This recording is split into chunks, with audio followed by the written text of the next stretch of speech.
ሌላኛው ጥያቄ የምወዳት ልጅ አለች። ልጅቷ አላገባችም። እኔ በጣም እወዳታለሁ፣ ላገባት እፈልጋለሁ። እሷ ግን ፍቅረኛ አላት። አላህ የኔ እንዲያደርጋት ዱዓ ማድረግ እችላለሁ?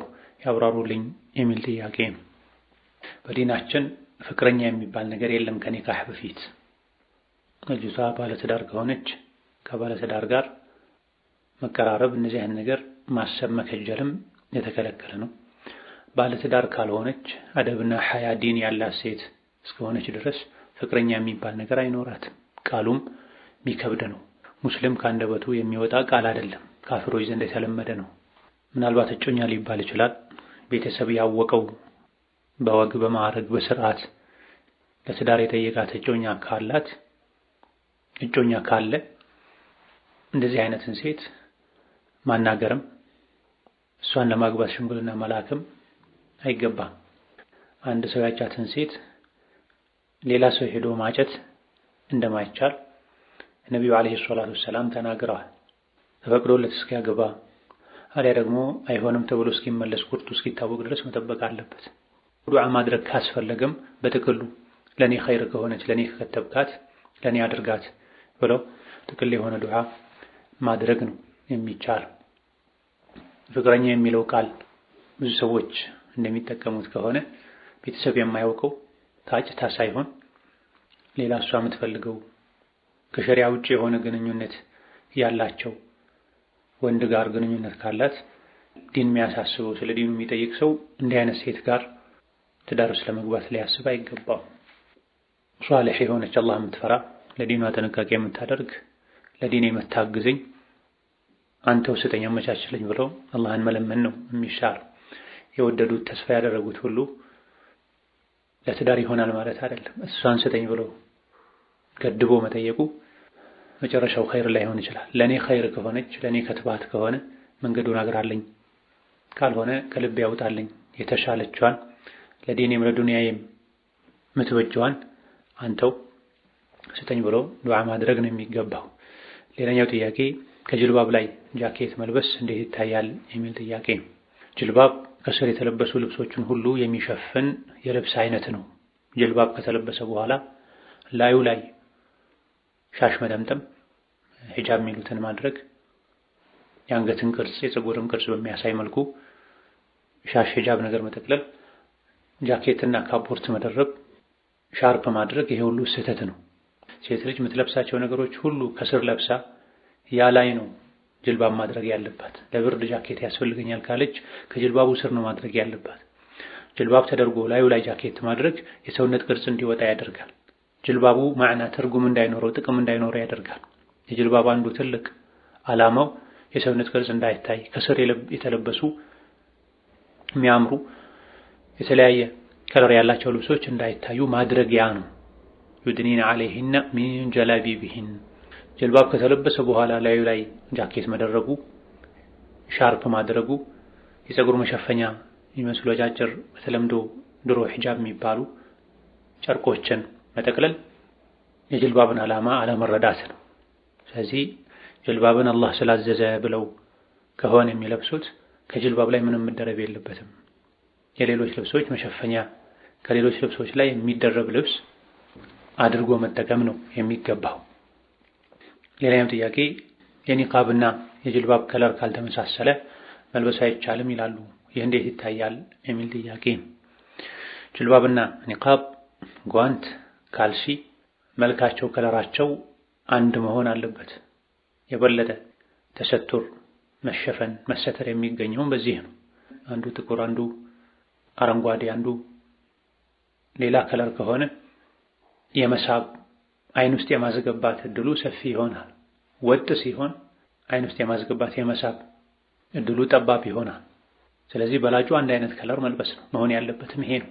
ነገር ግን የልብስ እጥረት ኖሮ አሊያ ደግሞ ለጊዜው ሌላ አማራጭ ስላላገኙ ጅልባብና ኒቃብ ሁለት አይነት ቢሆን ወንጀል ነው ሐራም ነው አይባልም። በላጩን ትተዋል ነው የሚባለው። ወንጀል ነው ክልክል ነው የሚባለው ብልጭልጭ ካለው ነው።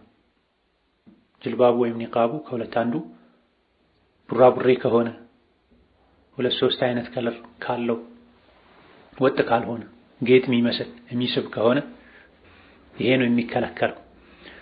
ጅልባቡ ሙሉ ጥቁር፣ ኒቃቡ ሌላ ቡኒ አንድ አይነት ከሆነ ሙሉ በሙሉ ይከለከላል። ወንጀል ነው አይባልም። በላጩ ተትቷል።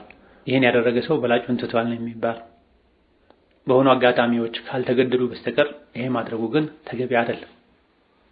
ወጥ ማድረጉ ሙሉ ጥቁር፣ ሙሉ ብሉ ብላክ መሰል ከለሮችን አንድ አይነት በአካባቢው በሀገሩ የተለመዱ ብልጭልጭ የሌላቸው ጠባብ ያልሆኑ መጠቀሙ ተገቢ ነው። በሆነ ምክንያት ይሄን ማድረግ ያልቻለ ሰው ግን በጊዜያዊነት ይሄን ቢያደርግ ወንጀል ሰርቷል። ሒጃብ አላደረገም ማለት ደረጃ የሚያደርስ አይሆንም።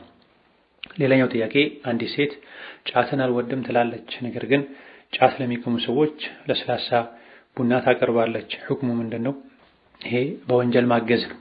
ጫትን በአፍ ብቻ አልወድም ማለቱ በቂ አይደለም። ጫት ለሚቅሙ ሰዎች ምንም አይነት እገዛ ከማድረግ መታቀብም ጭምር ግዴታ ነው። አላህ ተባረከ ወተዓላ በተከበረ ቃሉ ወተዓወኑ ዐለል ቢሪ ወተቅዋ ወላ ተዓወኑ ዐለል ኢስሚ ወልዑድዋን ወተቁላህ ኢነላህ ሸዲዱል ዒቃብ ብሏል። በመልካም ሥራ ወንጀልን በመተው በማቆም ተባበሩ፣ ተጋገዙ። በወንጀል ወሰን በማለፍ የአላህን ሕግ በመጣስ አትተጋገዙ፣ አትተባበሩ፣ አላህን ፍሩ፣ አላህ ቅጣቱ ብርቱ ነው ይላል። ጫት መቃም ካለው ጉዳት አንፃር ሐራምና ክልክል ነው። ይህን ካሁን ቀደም በተለያዩ የፈትዋ ፕሮግራሞች ላይ ራሱን በቻለ ርዕስም አብራርተናል። ጫት ሐራም ከሆነ ጫት ለሚቅሙ ሰዎች የሚያስፈልጋቸውን ነገር ማቅረብ ሐራምና የተከለከለ ይሆናል። ኸምር ለሚጠጡ ሰዎች ኸምርን መቅዳት፣ ገዝቶ ማምጣት መሰል የሆኑ ገዛዎችን ማድረግ ክልክል እንደሆነ ወንጀል እንደሆነ ሁሉ ጫት ለሚቅሙ ሰዎች ለመቃም የሚያስፈልጓቸው ለስላሳ ቡና፣ ስኳር መሰል ነገሮችን ማቅረቡም በወንጀል መተባበር ነው የሚሆን። መቃሙ ብቻ አይደለም ወንጀለኛ የሚያደርገው። በኸምር ምክንያት አላህ የተለያዩ ሰዎችን ብዙ ሰዎችን እንደሚረግም ነብይ ተናግረዋል። ኸምር የሚቀዳው፣ ኸምር የሚያዘጋጀው፣ ተሸክሞ ወስዶ የሚያደርሰው ወዘተ የተረገሙ ናቸው ብለዋል። ወለድ የሚበላ የሚያበላ፣ ጸሐፊ የሚሆን ምስክር የሚሆን ከወንጀል አንፃር እኩል ናቸው፣ ሁሉም የተረገሙ ናቸው የሚሉ ሐዲሶች አሉ። ጫትም ሐራም እስከሆነ ድረስ ጫትን ለመቃም እገዛ ማንኛውንም አይነት እገዛ የሚያደርግ ሰው ሰበብ የሚሆን ሰው የወንጀሉ ተካፋይ ይሆናል። ሌላኛው ጥያቄ ነብዩ ሰለላሁ ዐለይሂ ወሰለም ወይሉን ሊልአዕቃቢ ሚነናር ሲሉ ዛቻው ለሱና ሶላት ቁርአን ለመቅራት ውዱእ አድርጎ ያላዳረሰ ሰው ዛቻው ያገኘዋል ወይስ ለግዴታ ሶላት ውዱእ አድርጎ ያላዳረሰ ብቻ ነው የሚል ጥያቄ። ሶላት እስከሆነ ድረስ ሁሉም ሶላት ነው። የትኛውም ሶላት ትክክለኛ ውዱእ መደረግ አለበት። ውዱእ የሌለው ሰው የትኛውም ሶላት ሲቆም ውዱእን ካላሟላ ዛቻው ይመለከተዋል። ለፈርዱ ሶላት ነው በደንብ ውዱእ አደርጋለሁ፣ ለሱና ሶላት ነው ውዱእ ባይኖረኝም ነካነካ አድርጌ ብቻ ሰግዳለሁ አይባልም። እስኪገቡበት ድረስ ሶላት ፈርዱና ሱና ተብሎ ይከፈላል። ፈርዱን መስገዱ ግዴታ ነው። ለፈርዱ ውዱእ ማድረግም ግዴታ ነው። ሱና ሶላት ምርጫ ነው። እስካልገቡበት ድረስ ግዴታ አይሆንም። ከገቡበት ግን በሙሉ ዝግጅት መግባቱ ግዴታ ነው። ውዱእ ያለ ውዱእ የሚያደርጉ ከሆነ ድጋሚ ለማደስ ውዱእ የሚደረግ ከሆነ አሊያ ደግሞ ጀናባ ላይ ያለ ሰው ከመተኛቱ በፊት ካልታጠበ ጀናባውን ለመቀነስ ውዱእ የሚያደርግ ሰው የሚያደርገው ውዱእ የተግራራ ሊሆን ይችላል። ነገር ግን ምንም ውዱእ የሌለው ሰው የተኛውንም አይነት ሶላት ለመስገድ ውዱእ ሲያደርግ የተሟላ ውዱእ ማድረግ አለበት። ሰውነቱ ላይ ትንሽም ቢሆን ውሃ ያልነካው የሰውነት አካል መኖር የለበትም፣ መዘናጋት የለበትም። ውዱእ የሌለው ሰው የተኛውም ሶላት የሚያደርገው ውዱእ አንድ አይነት መሆን አለበት። ምንም እንኳን ለፈርዱ የበለጠ ጥንቃቄ ማድረግ የሚያስፈልግ ቢሆን። ሌላኛው ጥያቄ ከባለቤቴ ጋር የምኖረው ቤተሰብ ቤት ነው ማለት እህቷ አለች ልጅም አላት እና የጋራ ቤት ነው እና ባለቤቴ የቤት አስፔዛ ለሷ ነው የሚሰጣት ለእህቱ ሙሉ ኃላፊነት እሷ ጋር ነው ያለው እና ምንም የቤት እመቤትነት አይሰማኝም። ሰርቼ አላበላውም እና ከበደኝ አንድ ላይ መኖሩ እና አቅም አለው ሌላ ቦታ ለብቻችን እንኑር ማለቴ ለኔ ሐቅ አይደለም ማለት ነው መብቱ ነው የሚል ጥያቄ ነው። ሴት ልጅ ባሏን የራሷ የሆነ ጎጆ መኖሪያ ቤት እንዲኖራት መጠየቅ መብቷ ነው። ስለዚህ ከላይ ጥያቄው ላይ እንደተባለው እመቤትነት ካልተሰማት ነፃነት ከሌላት አቅም ቢኖረውም ባይኖረውም የራሴ የሆነ አንድ ክፍልም ይሁን ሁለት ክፍል ገዝተህም ይሁን ተከራይተህ እኔም ዘጋው ምከፍተው እንደ እመቤት እንደ እማወራ ምመራው ቤት እንዲኖረኝ እፈልጋለሁ ብሎ መጠየቅ የሴት ልጅ መብቷ ነው። አልፈልግም ይቅር ብላ ግን ከእናቱ ጋር ከእህቱ ጋር እኖራለሁ ካለች በበጎ ፈቃደኝነት የምታደርገው ነገር ነው። ካልሆነ ግን ሚስት የራሷ ቤት፣ የራሷ መኝታ፣ የራሷ ምግብ ማብሰያ፣ ራሷ የምትመራው ቤት እንዲኖራት ማድረግ ሸሪዓ የሰጣት ሐቅ ነው። ያለ ፈቃዷ ይሄ ነገር እንዲቀርባት ከሰው ጋር ደባል ሆና እንድትኖር ማድረግ አይችልም። እሷም ይሄን በግድ የመቀበል ግዴታ የለባትም። ሌላኛው ጥያቄ ለአላህ ጆሮን ማጽደቅም ማራቅም አንችልም የሚል ነገር ሰምቻለሁና ይህ ነገር እንዴት ይታያል? ይህ ነገር እንዴት ነው የሚል ጥያቄ ነው። ለአላህ ተባረከ ወተዓላ መስማትን ወይም ደግሞ መስሚያን ማጽደቅ ይቻላል። አላህ ተባረከ ወተዓላ ይሰማል፣ ሰሚዕ ነው ማለት ለአላህ ሰምዕን ማጽደቅ ይቻላል። በቁርአን ተነግሯል። ኢነላህ ሰሚዑን በሲር ወዘተ የሚሉ አንቀጾች አሉ። አላህ ተባረከ ወተዓላ ይሰማል ያለ መስሚያ አንልም ብለዋልና ኢብኑ ኹዘይማ ሌሎችም ቀደምት ታላላቅ ሊቃውንት ለአላህ መስማትን መስሚያን እናጸድቃለን፣ ነገር ግን ጆሮ በሚል ኡዙን በሚል አይደለም። ለአላህ አለው ይገባዋል ተብሎ የተነገረንን ነገር በዛ በተነገረን ቃል እናጸድቃለን። ለአላህ የለውም አይገባውም ይሄ የተባለን ነገር ደግሞ የለውም ብለን እናጸድቃለን። አለውም የለውም ያልተባለን ነገር በነሱም ይሁን በተضمኑም ይሁን በልዙምም ይሁን ካልተነገረ ለማጽደቅ የሚያስችል መረጃ ከሌለ ተወቁፍ ነው የሚደረገው። ጆሮ አለውም የለውም እንድንል የሚያደርግ ማስረጃ እስከሌለ ድረስ መስሚያን ለአላህ እናጸድቃለን። መስሚያው ጆሮ ነው ወይ? ጆሮ በሚል አልተገለጸም። ስለዚህ አላህ ይሰማል፣ አላህ መስሚያ አለው ብለን እናምናለን እንጂ ጆሮ በሚል አንገልጽምም፣ አለውም የለውምም አንልም። ያልተጠቀሰ ቃል ስለሆነ በቁርአንና ሐዲስ ወይም ከሁለቱ በአንዱ የተገለጸ የአላህ ባህሪ ካለ አለ ብለን በቃሉ መሰረት እናጸድቃለን። የለም ከተባለ ከአላህ እናርቃለን። አለም የለም ካልተባለ እንደዚህ ነገር ውስጥ አንገባም፣ በተነገረን ብቻ እንቆማለን። ሌላኛው ጥያቄ እኔ ተከራይ ነኝ፣ አሁን ያለሁበት ቤት ልቀቂ ተብያለሁ።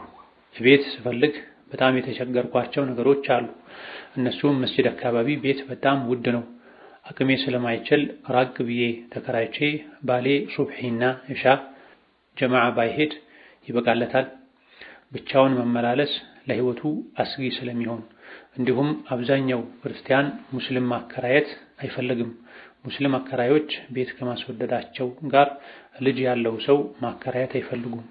ይሄ ነገር ቀን ወደ ቀን እየከፋ የመጣ የአከራዮች ችግር ስለሆነ ከባንክ በወለድ ብር ቤት መግዛት እችላለሁ። እስላማዊ ባንኮች አሁን ብድር እየሰጡ ስላልሆነ የሚል ጥያቄ ነው። በወለድ ቤት መግዛት አይቻልም፣ ሐራም ነው፣ ወንጀል ነው። ሶላተል ጀማዓ ከመስጂድ ቅርብ ሆኜ በወለድ ከባንክ ተበድሬ ሶላተል ጀማዓ ሰግዳለሁ አይባልም። አቅም ከፈቀደ ከመስጂድ ጠጋ ብሎ ተከራይቶ ሶላተል ጀማዓ መስገድ ግዴታ ይሆናል። አቅም ከሌለው አንድ ሰው አቅሙ የሚችልበት አካባቢ ይከራያል። በዛ አካባቢ በአቅራቢያ መስጂድ ከሌለ ቤቱ ይሰግዳል። በተወሰነ መልኩ በቅርብ ርቀት ላይ መስጂድ ቢገኝም ሲመላለስ ለህይወቱ በተጨማሪ አደጋ የሚሆን ነገር ከገጠመው የሚታወቅ ከሆነ የተባሉ ሁለቱ ሶላቶች ላይ መውጣት ማይቻል ከሆነ ዑድር ነው፣ ቤት ይሰግዳል። አላህ ተባረከ ወተዓላ ርዝቁን እንዲያሰፋለት ቤት እንዲሰጠው ዱዓ ማድረግ እንጂ የሚገባው በወለድ ቤት መግዛት ፈጽሞ አይቻልም። ሌላ ሀገር አካባቢ መቀየር፣ ክፍለ ሀገር መሄድ፣ ብዙ አማራጮች አሉ። ወደ ወለድ የሚያስገባ ምንም ነገር የለም። ሌላኛው ጥያቄ ሱቅ ነበረን፣ ከተከፈተ ብዙ ዓመት ይሆነዋል። መጀመሪያ ምንም አልነበረውም፣ ግን ከዚያ አልሐምዱሊላህ ብዙ ማግኘት ችለው ነበረ። አባቴ ኃላፊነቱን ለወንድሙ ነበር የሰጠው፣ እሱ ምንም አልተጠቀመበትም። አባቴ ከ3 ዓመት በኋላ ሲከስር ወጣ። ቀጥሎ ሌላ ሰው ገባ። ሌላ ሰው እሱም እንደመጀመሪያው ነው ያደረገው። ለ17 ዓመት ሰራ። በእነዚህ ዓመታት ውስጥ ኪሳራም ነበረው። ከዚያ ወጣ። አባቴ በህመም ሲደመር በመዘናጋትም ሂሳብ አልሰራም። ጥያቄ በእነዚህ ዓመታት ውስጥ ስለ ዘካ እውቀት አልነበረውም። አሁን እንዳናወጣ ሂሳቡን አያውቀውም። እኛ ከጀመረን 7 ዓመት ነው፣ ከስሮ ነው የተረከብነው። አሁን ምን ማድረግ አለብን የሚል ጥያቄ ነው። ባለፉት ዓመታት ከሱቁ የተገኘ ገንዘብ ካለ ላለፉት ለነዚህ ዓመታት በሙሉ ሂሳብ ሰርቶ ዘካ ማውጣት ግዴታ ይሆናል። ባለማወቅ እስከዛሬ አለማውጣቱ ወንጀለኛ ከመሆን ሊያድን ይችላል። ነገር ግን ዘካውን ማውጣቱ በምን ሁኔታ አይቀርም። ዘካ የገንዘብ ሐቅ ነው። የህፃን የአዋቂ የአእምሮ በሽተኛ ሁሉ ገንዘብ ቢሆን ገንዘቡን የያዙ ሰዎች የገንዘቡን ዘካ ማውጣት ግዴታ አለባቸው። ህፃን ምንም አያውቅም፣ የአእምሮ በሽተኛ ምንም አያውቅም። ከመሆኑም ጋር ኃላፊ ሆኖ ገንዘቡን የሚይዝለት የሚያስተዳድርለት ሰው ሂሳብ ሰርቶ ከሱ ዘካ ያወጣል። በተለይ ባለንበት ዘመን ገጠር ከተማ ዒልም በደረሰበት ጊዜ ባለማወቅ የዘካን ግዴታነት ባለመረዳት ዘካ አላወጡም ማለት በቂ አይደለም።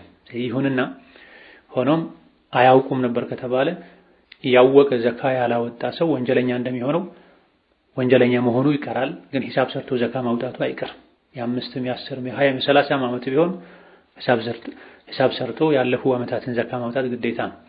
አናውቀውም መጠኑን ለተባለው መገመት ነው። ተቀራራቢውን ሂሳብ መስራት ይቻላል። የ1 ሚሊዮን ሊሆን ይችላል፣ የግማሽ ሚሊዮን ሊሆን ይችላል፣ የ2 ሚሊዮን ሊሆን ይችላል ተብሎ ላለፉት ሂሳብ ሰርቶ ዘካ ማውጣት ግዴታ ነው።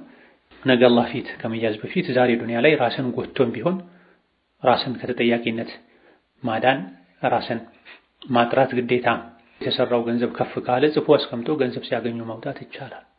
ዲንን መማር መጠየቅ፣ በተለይ አርካነል እስላምን 5ቱን ዘካን ጨምሮ 5ቱን እስልምና ማዘናትን ዝርዝር ሁኔታዎች ህጋትን ማወቅ እያንዳንዱ ሙስሊም ኃላፊነትና ግዴታ። ሌላኛው ጥያቄ ባለቤቴ ሶላቱንም አይሰግድም፣ ቁርአንም አይቀራም፣ መቅራትም አይፈልግም፣ በንግግርም በተግባርም ጥሩ የሚባል አኽላቅ አላይበትም። በተደጋጋሚ እነግረዋለሁ፣ ግን አትንገሪኝ አውቃለሁ ብሎ ይቆጣል። ፍቺ ብጠይቅ ከሸሪዓ አንፃር እንዴት ይታያል የሚል ጥያቄ ነው። በተደጋጋሚ ከተመከረ በሰው ካስመከሩት ባህሪው ይሄው ከሆነ ተስፋ ከተቆረጠ ፍቺ መጠየቁ ግዴታ ይሆናል። በተለይ ሶላት ምንም አይሰግድ ከሆነ ሙስሊም ሴት ሶላት መስገድ ሴት ሶላት ከማይሰግድ ወንድ ጋር አብራ መኖር አይፈቀድላትም። በተለይ እንደ ባልና ሚስት አንድ አልጋ ላይ ማሳለፍ አይቻል። ሶላት ሲተው ኒካሑ ይበላሻል። ስለዚህ ደግሞ ደጋግሞ መምከር፣ በሌሎች ማስመከር፣ እስከዛ አልጋ ከሱ መለየት ግዴታ ይሆናል። ይተውበታል የሚል ተስፋ ካለ በተደጋጋሚ ተመክሮ በሰው ማስመክሮ እምቢ ካለና ተስፋ ከተቆረጠ ኒካሑ በራሱም ሊወርድ ይችላል። ሶላት ሙሉ በሙሉ ሲተው ሆኖም ሸሪዓ ፍርድ ቤት ሄዶ ጉዳዩን አስረድቶ በሸሪዓ ፍርድ ቤት ኒካሑ ወርዶ ወረቀት እንዲወጣ ማድረግ ይገባል። ሌላኛው ጥያቄ የዩኒቨርሲቲ ተማሪ ነኝ፣ ኒቃብ ስለብስ አይኔንም ጭምር ነው የምሸፈነው እና ክፍል ውስጥ ስለማይታየኝ እና አስተማሪውም ስለማይፈቅድልን አይናችንን ገልጠን ነው የምንማረው እና አንዳንዴ አይንን መግለጥ እንደ ወንጀል ይያዝብን ይሆን ወይስ ችግር የለውም? በተመሳሳይ ጥያቄ ባለንበት ቦታ ኒቃብ ስለብስ አይን አይሸፈንም። አይኔን ስሸፍን ሰዎች በጣም ይመለከታሉ። ምን ላድርግ? ትምህርት ቤት አይንን መሸፈን አይፈቅዱም የሚሉ ጥያቄዎች ናቸው። ትምህርት ቤት ላይ አይንን መሸፈን ካልተቻለ ሳይኳኳሉ ሳይዋቡ አስፈላጊ የሆነውን ያክል ብቻ ቅንድብንም ሳይጨምር ዋና አይኑን ክቡን ብቻ ገልጦ ወደ ግራ ወደ ቀኝ መዞርን ትቶ አይንን ሰበር በማድረግ አንገትን በመጠኑ ዝቅ በማድረግ አስፈላጊ የሆነውን ያክል ጊዜ አስፈላጊ የሆነው ቦታ ላይ ብቻ መግለጡ ይፈቀዳል። ይሄ ትምህርት ቤትና መሰል የሆኑ አስገዳጅ ቦታዎችና ሁኔታዎች ላይ ነው። እዚህም ቢሆን ከልክ በላይ የአይን ቅንድቦች፣ የፊት የተወሰነ አካል፣ አፍንጫ አብዛኛው ክፍል እንዲታይ ማድረግና በዛው ተዘናግቶ የማይፈቀደውን ያክል መግለጥን ኩል ተቀብቶ ተውቦ መግለጥን የሚያስከትል መሆን የለበትም። ለዚህ ነው አስፈላጊውን ያክል ሰዓት ላይ ብቻ አስፈላጊ የሆነው ቦታ ላይ ብቻ ያን ባሉበት ሀገር አይን መሸፈን ስላልተለመደ ሰዎች በጣም ስለሚመለከቱ ብሎ ግን ይሄን ማድረጉ አይቻልም። መልካም ነገር ኸይር ነገር በዲን የታዘዙት ነገር የትም ቦታ መለመድ መቻል አለበት። ስላልተለመደ ተብሎ ፊትና የሚያመጣ ነገር መደረግ የለበትም። ትምህርት ቤት ወይም በትምህርት ምክንያት አይንን በመጠኑ መግለጥ ይፈቀዳልና ውጪም ሰዎች ስለሚያዩ መፈቀድ አለበት አይባልም። ሁለቱ የተለያዩ ናቸው። هذا والله تعالى أعلم። ለዛሬ በዚህ እናበቃለን። የተቀሩትን ሌላ ጊዜ እንመልሳለን። ወሰላሙ አለይኩም ወረሕመቱላሂ ወበረካቱሁ።